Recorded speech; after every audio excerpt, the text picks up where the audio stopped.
Satuan unit Polsek Medan Helvetia menangkap pelaku spesialis bongkar rumah kosong di Helvetia, Medan, Sumatera Utara. Dalam penangkapan, petugas terpaksa menembak kaki pelaku karena berusaha kabur saat ditangkap.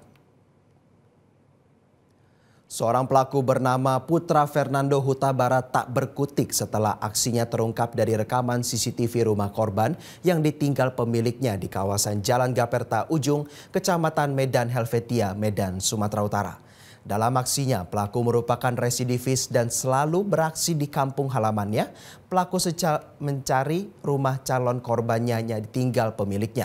Harta benda hasil curian dijual pelaku ke penadah barang curian. Pelaku yang terkenal lincah dalam melancarkan aksinya tak berkutik dan hanya bisa diam menahan sakit saat ditembak kakinya. Petugas terpaksa menembak kaki pelaku ketika berusaha kabur dan melawan saat ditangkap.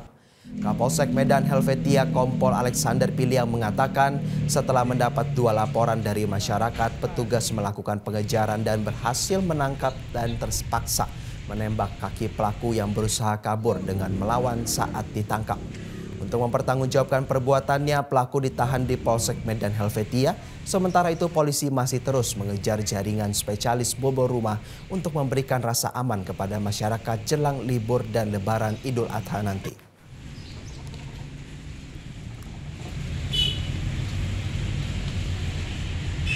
Ini ada 2 korban dalam satu rumah yang kehilangan, dibongkar rumahnya oleh pelaku. Jadi di sini kami sampaikan bahwa inisial pelaku adalah PPH, umur 24 tahun, beralamat di Jalan Lembaga Pemasyarakatan Gang Setia, Tanjung Gusta, Medan.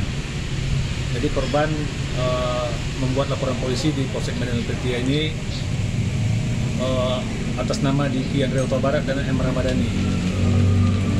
Jadi pada saat dilakukan penangkapan terhadap pelaku yang pada saat pengembangan pelaku melarikan diri, kemudian dilakukan tindakan tegas. Jelajahi cara baru mendapatkan informasi. Download Metro TV Extend sekarang.